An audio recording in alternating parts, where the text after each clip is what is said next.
A supposedly free country is descending into woke dystopia, Greta Thunberg gets arrested again, a journalist tries to call me out, and we react to a crazy viral TikTok. I'm Brad Polumbo, and that's what we've got on deck for today for the first episode in a new series I'm calling Brad vs. Everyone, where I bring you a 20 to 30 minute video and I cover topics from our politics and across the internet from a center-right independent perspective that's bound to ruffle everybody's feathers. If you're new here, please do consider subscribing and sticking around, and don't forget to like the video and comment and let me know what you think of this new series below. Now, let's head over to Scotland to see just what's happening and why it's so disturbing. So a new law criminalizing new forms of hate speech, a made-up category, just took effect on April 1st in Scotland, a supposedly free Western nation. We've got some reporting here from the BBC that breaks down the bill. The Hate Crime and Public Order Act 2021 creates a new crime of stirring up hatred relating to age, disability, religion, sexual orientation, transgender identity, or being intersex. The maximum penalty is a prison sentence of 7 years. What do you have to do to potentially be facing up to 7 years in jail? Well, according to the BBC again, a person commits an offense if they communicate material or behave in a manner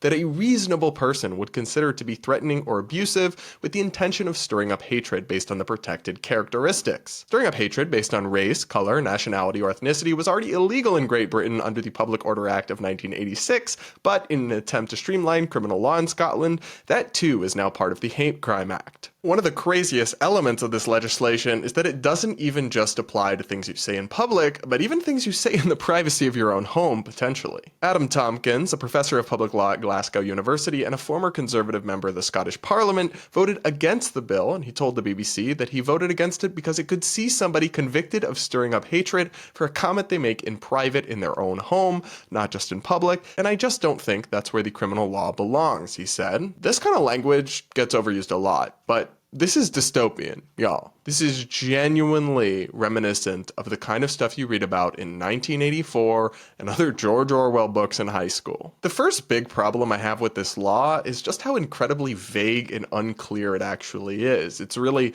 not obvious or transparent at all what speech is now illegal. God, that sounds so crazy.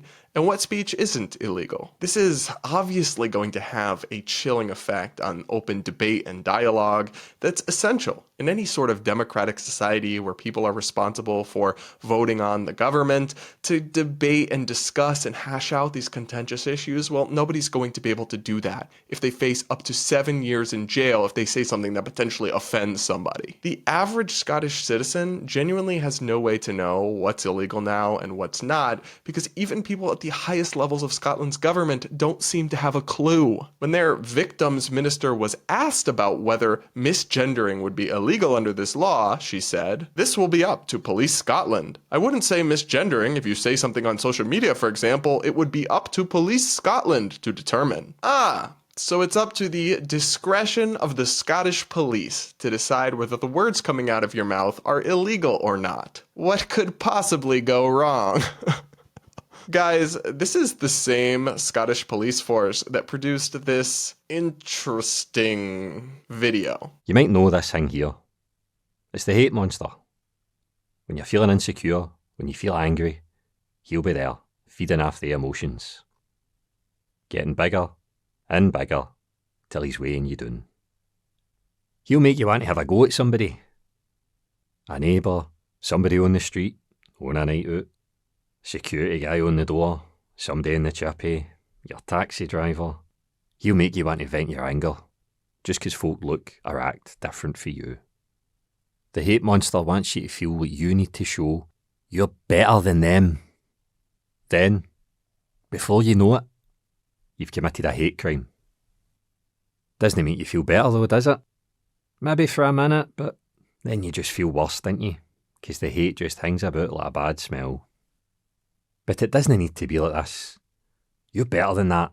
You know it. Yes, this is a real video from the official YouTube channel of Police Scotland. I couldn't make this shit up if I wanted to. I love how nonchalant it is. It's like, oops, you just did a hate crime. As if that's how hate crimes happen. Just accidentally, oops, did one. And why are they using goofy ass animated videos to discuss a topic this serious with consequences this real? Is this targeted at kids or children or something? Does Scotland have an epidemic of 10-year-olds committing hate crimes? Call me crazy, but giving this police force the discretion to decide what speech breaks the law and what doesn't fill me with confidence. Another big criticism that's being made of this law is how obviously it will be abused and how it will lead to police resources being wasted instead of focusing on real crimes with real victims, not people's hurt fifis by mean words they don't like. Reporting from the Telegraph reads, the Scottish hate crime law will force police to make cuts, senior officers have warned, as staff work overtime to deal with the volume of complaints.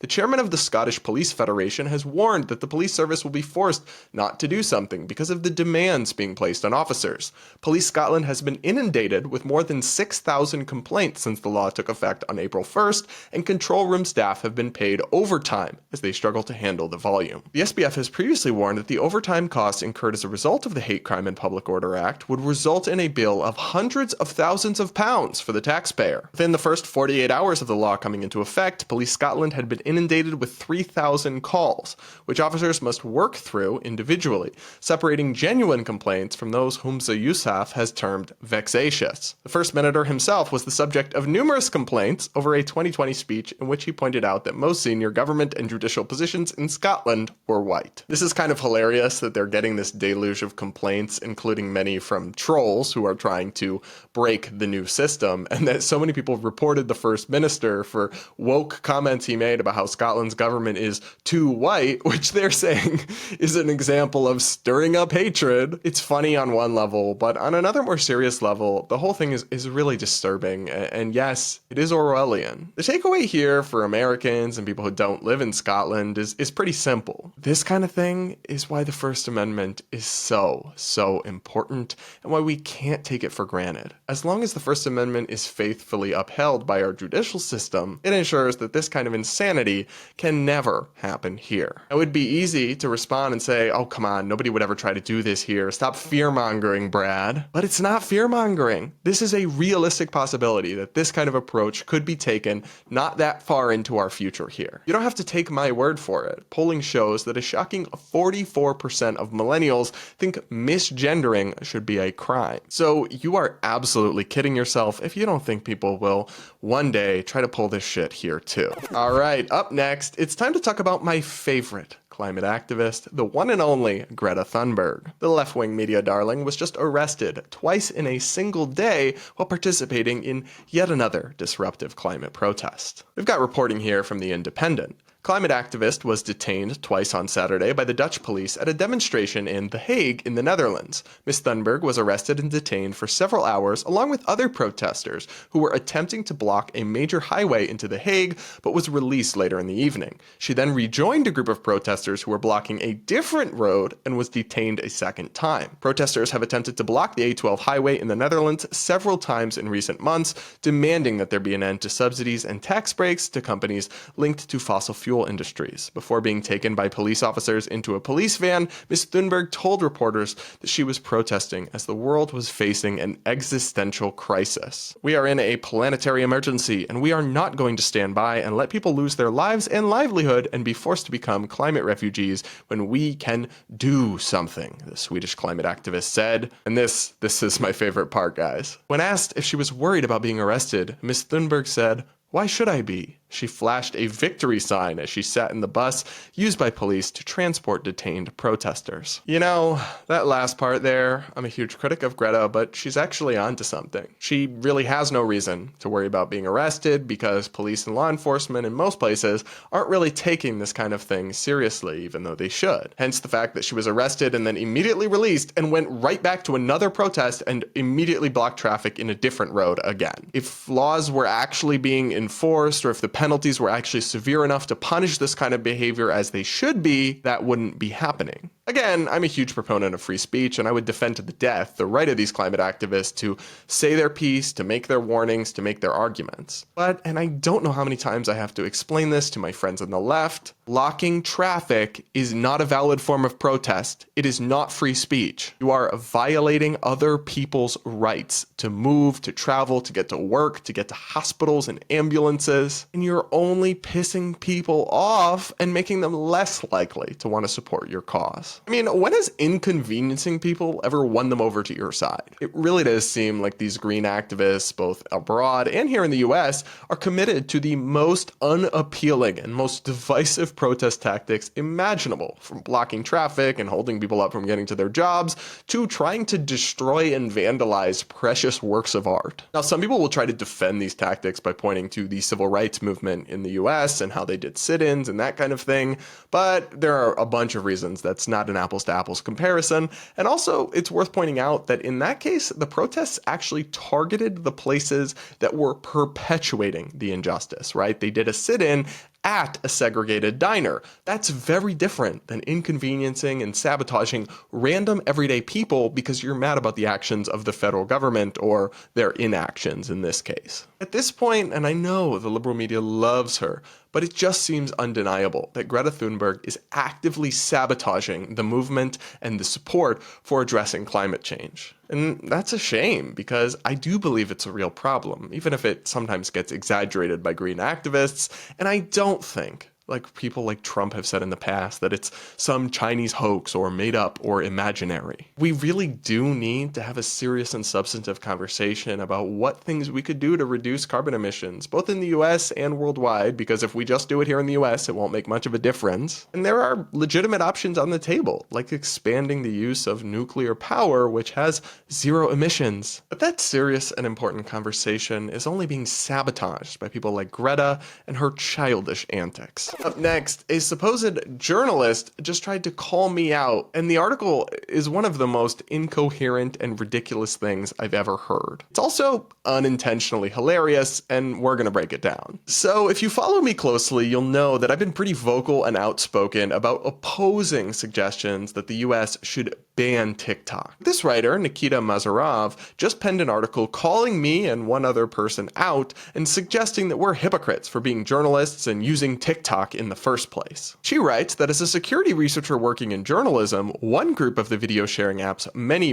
users give me heartburn. These users strike a particular fear into my heart. This group of users is, you guessed it, my beloved colleagues, the journalists. TikTok, of course, isn't the only app that poses risks for journalists, but it's been bizarre to watch reporters with sources to protect express concern about a TikTok ban when they shouldn't be using the platform in the first place. TikTok officials, after all, have explicitly targeted reporters in attempts to reveal their sources.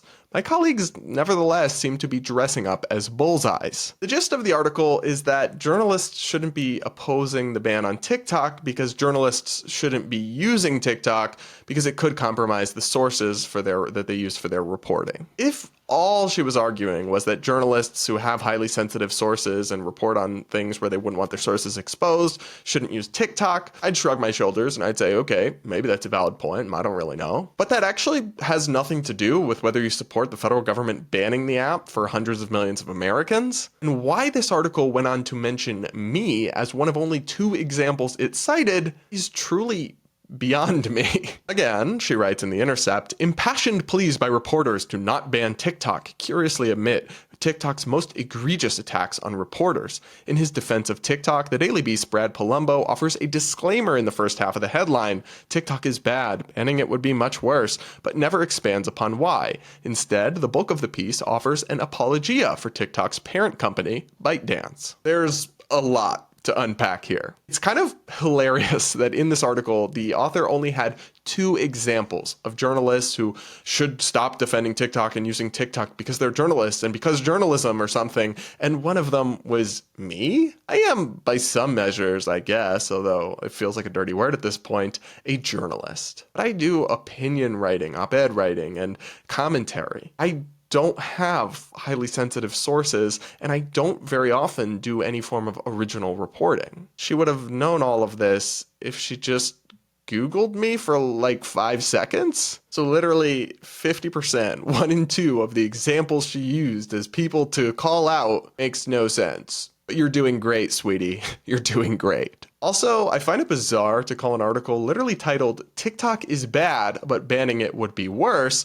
apologia for ByteDance, the parent company of TikTok. There's no apologia in the article, really, unless that's what she calls simply correcting factual misunderstandings about TikTok and its ownership. She then straight up lies by saying that I never go on to expound upon why banning it would be bad. I do, at great length. This was actually one of the longest articles I've written in some time. I give 3 main reasons TikTok shouldn't be banned. One is that while the national security concerns are real, they're vastly overhyped and mostly purely hypothetical, and they can be addressed through much less drastic measures than completely banning the app. Secondly, TikTok contributes to billions of dollars of economic activity in the US, and entire small businesses and careers would be destroyed and ruined by the app being banned. Thirdly, censoring an app that hundreds of millions of Americans use to express themselves would be a huge First Amendment violation and one of the biggest acts of censorship in modern American history. But tell me more about how I never expanded upon why, Nikita. Anyway, she goes on to conclude that the security and disinformation risks posed to journalists are, of course, not unique to TikTok. They permeate, one way or another, every single social media platform. That doesn't explain journalists' inscrutable defense of a medium that is actively working against them.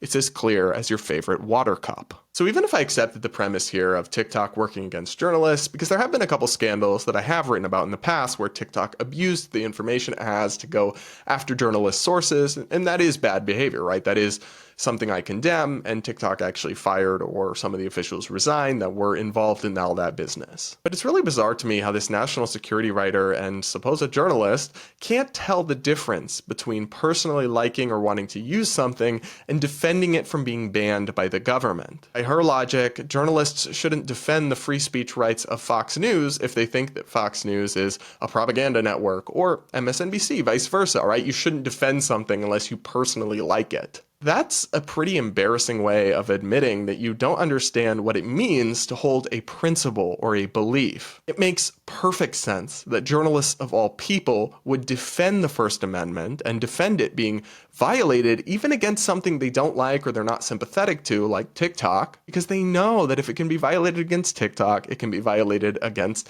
anybody. And finally, just a hilarious final note. The Intercept included this at the bottom of the article. Editor's note, you can follow The Intercept on TikTok here. This is just hilarious. Just chef's kiss. This woman wrote an article scolding a non-reporter for using TikTok because reporters shouldn't be on TikTok for an outlet that she works for, The Intercept, which actually does serious reporting on national security and has highly sensitive sources. Yet that very outlet is itself on TikTok and actually promoted it in the article. Once again, ladies and gentlemen, you cannot make this shit up. And I'm again just left feeling like I deserve smarter haters. All right, we're gonna round out the show with a segment I'll call Brad vs. TikTok, where I react to insanity coming from the Clock app, and this time we're reacting to a woke barber who has publicly announced and gone viral that she will not serve cops or any members of law enforcement in her hair salon. I don't provide services to police officers. We're going to talk about it today. Hi, I'm Eddie, a hairstylist in Portland, Oregon. I've had to enforce this rule recently, and I wanted to talk about it because I want people to know the why behind it. I am one of many people I know that don't provide their services, whether it be hair or something else, to people who participate in law enforcement. So that's not only police officers, but maybe that is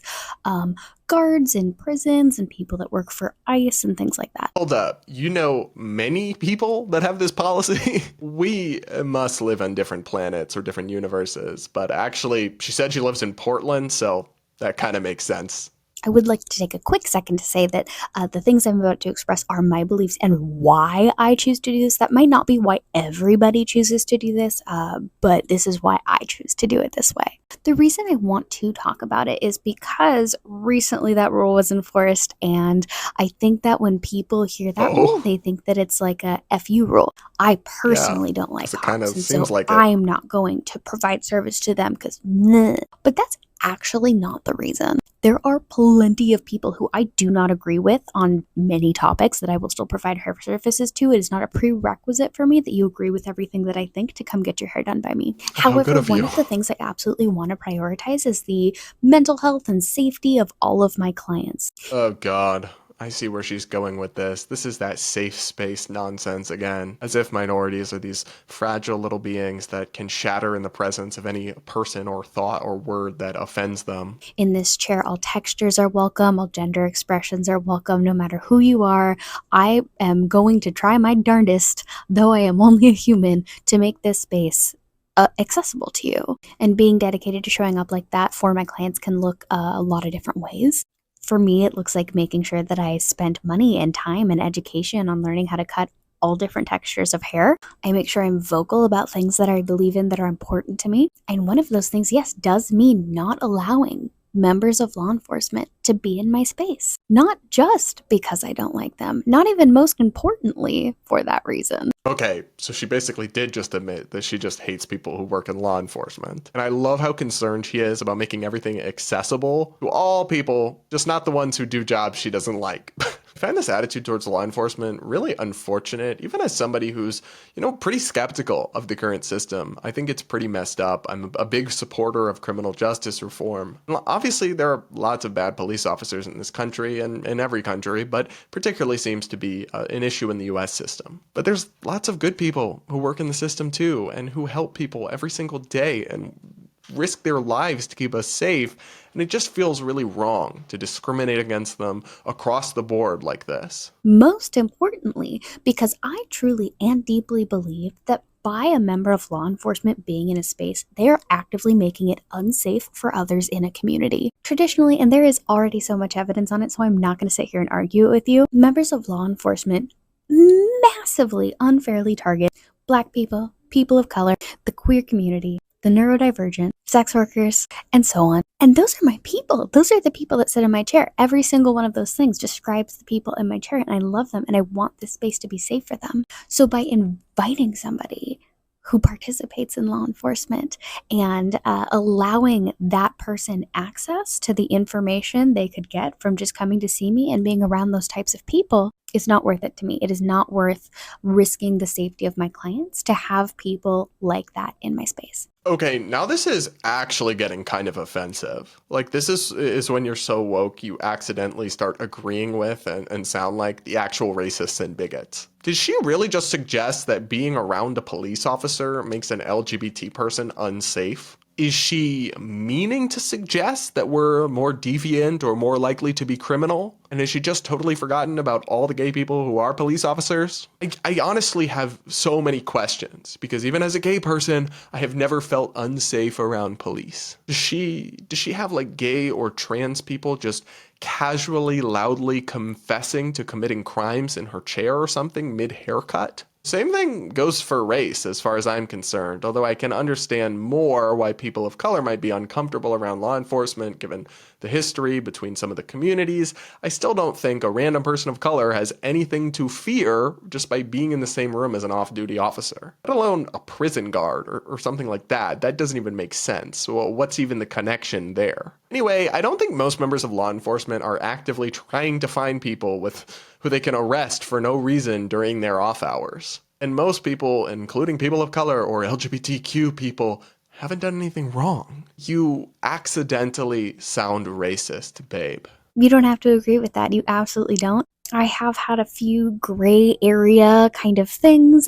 like if somebody is married to a police officer, how fair is it to judge somebody for the actions of their spouse? That is a hard one. Currently, the only people I will not serve directly are members who have chosen to serve in law enforcement of some kind, but it has way less to do with my personal beliefs on the matter and more to do with my concern for the safety of the people that I have in my chair, because that is one of the most important things to me. I mean, I'm glad she doesn't also discriminate against the spouses of law enforcement, because that would be insane and has literally no logical basis whatsoever. But girl, I don't think they're going to want to patronize your services spouses if they knew that you're discriminating against and openly disdain their spouses. Anyway, I have more thoughts on this, so bear with me, and I apologize if you lost some brain cells or feel like you got an audio lobotomy while watching that. I feel the same way. I feel the same way every time I react to these insane TikToks, but you enjoy my suffering, so here we are. Anyway, I do technically support her legal right to do this. If she wants to be a jerk, if she wants to discriminate against people based on what job they work,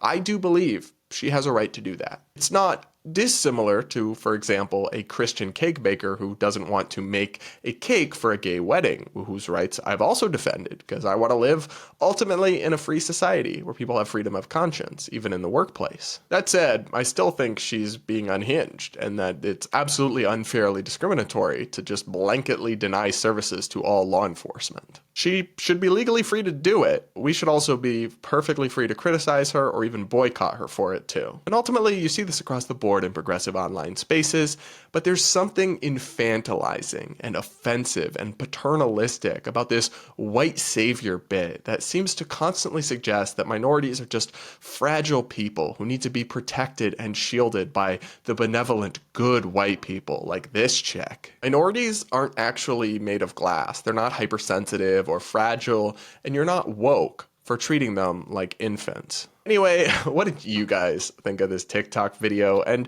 just so you know, you can always drop links to videos in the comments that you want me to react to in the future. Pouring out for me because my brain is truly... I've incurred permanent brain damage. I've lost too many brain cells to count by suffering through TikTok for your entertainment. With that, that's it for today. Let me know what you think of this new series and if you'll be tuning in again tomorrow at 5 p.m. Eastern for this and joining me. So don't forget to subscribe if you want to see more, and do consider hitting that like button. Always please comment with your thoughts. And with that, I'll see you all next time.